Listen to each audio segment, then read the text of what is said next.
Heart हृदय या जिसे आम बोलचाल की भाषा में दिल कहा गया, जिसका धड़कना हमारे जीवन का अस्तित्व माना गया, और जब हमारा दिल धड़कना बंद कर दे तो जीवन खत्म हो गया है। लेकिन आज हम अपने हृदय के बारे में बातचीत करेंगे। हमने अपने स्किन केयर के बारे में, अपना जीवन कैसे संतुलित रहे, इस पर ढेरों बातचीत सुनी है। लेकिन अपने दिल को कैसे स्वस्थ रखा जाए, हृदय कैसे स्वस्थ रखें, और लगातार जो हार्ट अटैक जैसी बीमारियां बढ़ रही है, ये क्यों हो रहा है, कैसे कम रखा जाए, इन तमाम मुद्दे पर बातचीत करेंगे। हमारे साथ हार्ट हॉस्पिटल के डॉक्टर शिशिर कुमार मिश्रा हैं। Sir consultant and interventional cardiologist हैं। पहले तो आपका बहुत बहुत स्वागत है सर। सर, सवाल यही होगा कि लगातार हार्ट अटैक की समस्या बढ़ती जा रही है। मौसम के बारे में अगर बात करें तो कभी थोड़ी ठंडक महसूस होती है तो कभी भीषण गर्मी महसूस होती है, और ऐसे में युवाओं के बीच हार्ट अटैक का खतरा लगातार बढ़ता जा रहा है। क्या करें इसके लिए? एक हेल्दी लाइफस्टाइल होना चाहिए युवाओं के लिए। हेल्दी लाइफस्टाइल का मतलब है कि आप सुबह में समय पे उठें, थोड़ा मॉर्निंग वॉक करें, थोड़ा एक्सरसाइज करें, योगा करें, और अपना जो डाइट है वो संतुलित रखें। संतुलित डाइट का क्या मतलब है? घर में जो खाना रहता है वो संतुलित ही रहता है। उसमें रोटी आता है, चावल आता है, हरी सब्जी आती है, जो लोग नॉनवेज खाते हैं उनके लिए चिकन या फिश आता है, और फल आता है। नमक कम खाएं, पोटेशियम रिच डाइट ज़्यादा लें, और स्ट्रेस से दूर रहें।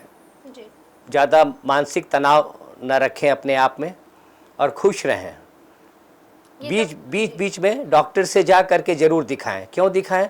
क्योंकि ऐसा बहुत बार होता है कि किसी भी आदमी को ब्लड प्रेशर है, उसको पता ही नहीं चलता है, और एक ही बार सीधा लकवा मार देता है या हार्ट अटैक हो जाता है। या किसी को शुगर है तो पता ही नहीं चलेगा कि उसको शुगर है, अनलेस कि वो अपना शुगर कभी चेक कराए या डॉक्टर से मिले, अपनी कोई तकलीफ़ को बताए। जैसे मुझे भूख ज़्यादा लगता है, मुझे प्यास ज़्यादा लगती है, मुझे बार बार बाथरूम जाना पड़ता है पेशाब करने के लिए, ये सब शुगर का लक्षण है। बिल्कुल डॉक्टर साहब, आपने बताया कि हार्ट अटैक की समस्या लगातार क्यों बढ़ रही है, लाइफ स्टाइल को बैलेंस रखना है। लेकिन इसके अलावा बात करें तो भी मौसम बहुत बदल रहा है। कभी बहुत बरसात हो जाती है तो लोग ठंडक महसूस करते हैं, कभी भीषण गर्मी दिखाई देती है। तो क्या ऐसे में जिन्हें हार्ट अटैक की समस्या है, हार्ट की परेशानी, उन्हें सावधान रहने की ज़रूरत है? बिल्कुल। ज़्यादा गर्मी में, लू में वैसे लोग नहीं निकलें जिनका कि हार्ट अटैक पहले हुआ है और जो दवाई पे रहते हैं। और ज़्यादा ठंड में भी, जाड़ा के दिन में नहीं रहें, अपना वार्म कपड़ा पहने, ठंडा गर्म बिल्कुल बदलते ना रहें। जैसे एसी से निकल के तुरंत धूप में चले गए तो वो बीमार पड़ जाएंगे और फिर उनकी समस्या बढ़ सकती है।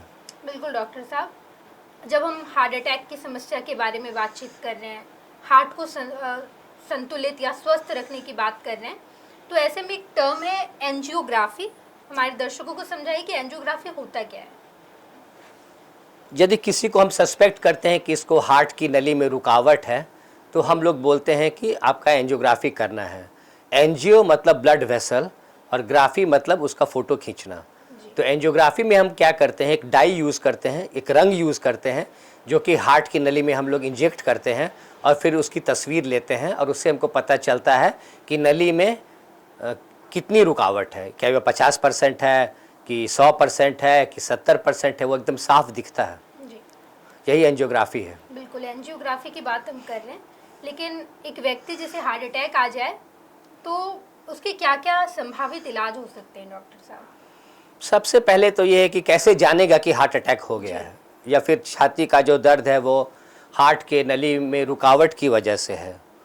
तो उसका दर्द होता है, कैरेक्टरिस्टिक एक दर्द होता है कि डिफ्यूज पेन होता है, मतलब पूरे छाती में दर्द है। वो एक जगह पिन पॉइंट नहीं कर पाएगा कि दर्द कहाँ पे है, बोलेगा पूरे छाती में दर्द है। फिर वो बताएंगे कि मेरे हाथ में वो रेडिएट हो रहा है, मतलब मेरे हाथ में भी दर्द है। ज़्यादातर बाएं हाथ में रहता है, लेकिन कभी कभी दाएं हाथ में भी रहता है। या बोलेगा कि मेरे पेट तक वो जा रहा है, या फिर बोलेगा मेरे जबड़े तक जा रहा है, तो वो रेडिएट करता है। और ये पेन जो होता है काफ़ी सीवियर हो सकता है या हल्का भी हो सकता है। कुछ मरीज ऐसे हैं जो पेन नहीं बताते, वो बोलते हैं मेरा सांस फूलने लगा एक बैग। खास करके जो डायबिटिक वाले मरीज होते हैं, इनको शुगर रहता है, उनको कभी कभी पेन नहीं होता है, उनकी नर्व्स जो है उतने अच्छे से काम नहीं करते हैं, तो उनको सांस फूलने लगेगा एक बैग। कुछ लोग ऐसा होता है जो बोलते हैं हमको गैस हो गया। ये बहुत कॉमन है कि गैस गैस बोलते हैं और फिर डॉक्टर से दिखाते नहीं है, गैस का दवा खा लिए, ईसीजी भी नहीं कराए, उसके बाद 1-2 दिन के बाद उड़ गए, जान खत्म। और ऐसा केवल अनपढ़ लोग के साथ या गांव में रहने वाले लोग के साथ नहीं होता है। हम ऐसे डॉक्टर्स को भी जानते हैं जो कि बहुत सीनियर डॉक्टर थे किसी विभाग के, और वो भी गैस गैस बोलते रहे, 2 दिन के बाद ख़त्म हो गए। इसलिए इसको गैस को बहुत सीरियसली लेना चाहिए। आप ऐसे डॉक्टर के पास जाइए जो आपको देखे और ईसीजी जरूर करे, बिना ईसीजी के कुछ पता नहीं चलेगा। बिल्कुल डॉक्टर साहब, ये तो हार्ट अटैक जब आ जाए तब क्या करना चाहिए, या डॉक्टर के पास जाते रहना चाहिए, इन तमाम बातों पर हमने बातचीत की। लेकिन इसके अलावा अगर बातचीत करें तो खान पान में कैसे सुधार लाया जाए?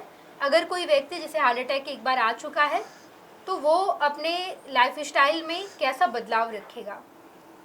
धीरे धीरे अपने एक्टिविटी को बढ़ाइए, टहलिए ज़रूर, और जो डाइट चार्ट मांगिए वहाँ पे जहाँ से आपका इलाज चल रहा है, वो एक डाइट चार्ट देंगे जिसमें थोड़ा रहेगा कार्बोहाइड्रेट, थोड़ा प्रोटीन रहेगा, थोड़ा सा ये सॉल्ट का इंटेक कम रहेगा, ग्रीन वेजिटेबल्स काफ़ी रहेगा, फ्रूट्स रहेगा, ये सब डाइट में चार्ट में रहता है।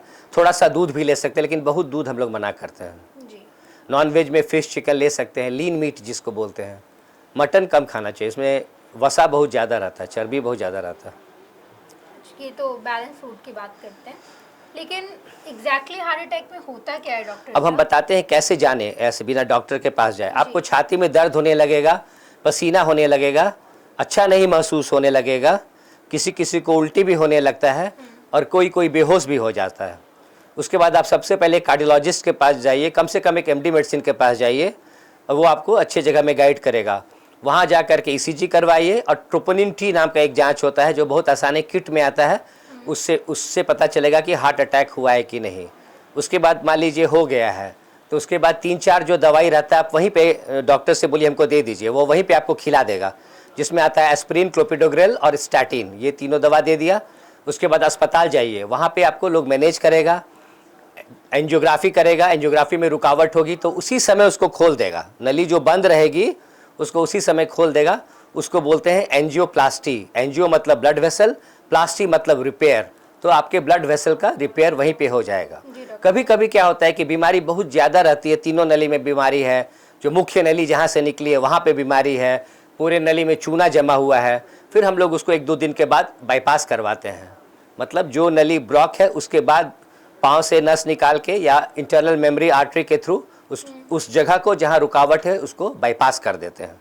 बिल्कुल डॉक्टर साहब, एक टर्म है कि ओपन हार्ट सर्जरी, लोग बड़े डर जाते हैं इस टर्म से, क्या मेरे हृदय को या दिल को निकाल दिया जाएगा, तब उसका क्या है पूरा टर्म हमें बताइए। ओपन हार्ट सर्जरी में क्या करते हैं कि स्टर्नम को काटते हैं, छाती को, लेकिन वो सर्जन करते हैं जो उसी के लिए ट्रेंड हैं, वर्षों से वो वही कर रहे हैं, उनके लिए वो बहुत आसान होता है। डरने की तो बिल्कुल आवश्यकता ही नहीं है। आप यदि वो नहीं कराएंगे तो चांस हो जाएगा कि भाई 80% चांस है कि जान चली जाएगी, या 70% चांस है कि जान चली जाएगी। लेकिन आप कराएंगे तो आपका चांसेस है कि 95% या 96% चांस है कि आपको कुछ नहीं होगा, आप बिल्कुल स्वस्थ हो जाएंगे, अच्छे हो जाएंगे आप। बिल्कुल डॉक्टर साहब, आप हार्ट हॉस्पिटल में डॉक्टर हैं, कई सालों से काम कर रहे हैं, हाँ बताइए कि हार्ट हॉस्पिटल में क्या क्या सुविधाएं हैं? हम लोगों के यहाँ जो अस्पताल है वो सालों भर खुला रहता है, 24 घंटे खुला रहता है। पर्व त्यौहार किसी भी चीज़ में छुट्टी नहीं होती है, कोई ना कोई काम करते रहता है, कोई भी कभी भी आ सकता है। वहाँ नंबर लगाइए, अपने आप को दिखाइए। यदि रात का समय है तो सीधे इमरजेंसी में जाइए, वहाँ पे जो डॉक्टर कार्यरत हैं वो आपको देखेंगे, आगे का फिर जांच करेंगे, जैसे ईसीजी है, इको है, टीएमटी है, एंजियोग्राफी है, ये सब जांच होगा, ब्लड का जांच है वो हो जाएगा, एक्सरे हो जाएगा, पल्मोनरी फंक्शन टेस्ट हो जाएगा, फिर जैसा ज़रूरत होगा वैसा आगे इलाज होगा। जैसे एंजियोग्राफी है, एंजियोप्लास्टी है, बाईपास सर्जरी है, वाल्व का बदलना है, सब कुछ है। ऐसा कुछ नहीं है जो यहाँ नहीं हो सकता है, सब कुछ हो सकता है। बिल्कुल डॉक्टर साहब, हमने हार्ट अटैक जैसी गंभीर समस्या के बारे में बातचीत की, अपने दिल को, अपने हृदय को कैसे स्वस्थ रखना, इन तमाम मुद्दे पर बातचीत की है। बहुत बहुत धन्यवाद डॉक्टर साहब, हम लगातार ऐसी तमाम जानकारी आप तक पहुँचाएंगे। धन्यवाद।